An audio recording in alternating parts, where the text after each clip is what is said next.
fast. Now, why do you want to get out of the gate fast? Because this business is easier to build fast than it is to build slow.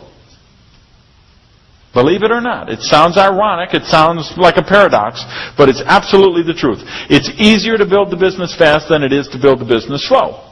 Why? Because when we build the business fast, we get momentum going. We get enthusiasm going. People who see exponential growth going on in the organization put extra time and extra effort into the business, and the whole organization grows faster as a result. When a rocket takes off, a rocket might use 75, 85% of its fuel just to get off the launch pad and get out of the atmosphere. And then once it's out of the atmosphere, with 20% of the fuel, it can go from here to Mars and back, or here to the moon and back, or whatever the case may be.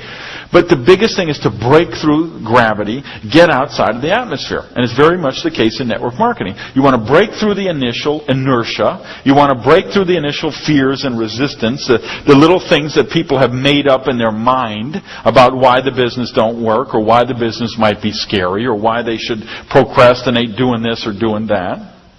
So if we can get some fast action going, we see the whole organization replicate a lot faster.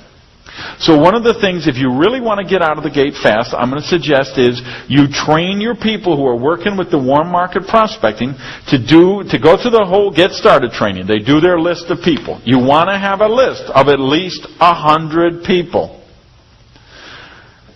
Now you think that I don't know that your people are going to say they don't know 100 people?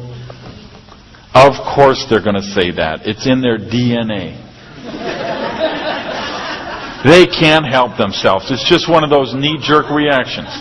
And that's why you've got to get out that First Steps booklet that comes in that fast track heart attack thing. Who do you know named Joe? Who do you know named Mo? Who do you know named Curly?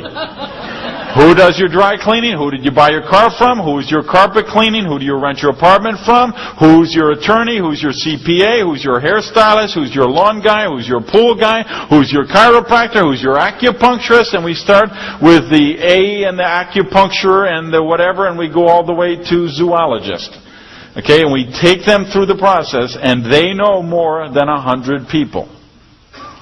Remember a long, long time ago they had that Unabomber guy, lived in Montana in the woods somewhere, and he was mailing out these mail bombs everywhere. The guy lived in the woods with no electricity, no running water, no nothing. They finally arrest him, and then they're going around the town, they're interviewing him, and everybody knows the guy. It's like, yeah, he used to tie up his bike here and he'd buy supplies there. Yeah, he came in every Wednesday and he'd have a coffee at the shop. So if the Unabomber knows 100 people, don't you think your people probably do? Now, I've also got some other research to support this. When they've done a study of wedding receptions, do you know the average wedding has 500 people? They have 250 people on the groom's side. They have 250 people on the bridal side. Which makes sense, because when they also did some checking on the funerals, they found that the average funeral, median, 250 people signed the guest book. So the way I look at it, if you can turn out 250 people when you're dead, you can probably turn out 100 when you're still kicking. So we really work with them, and we get them to do the list of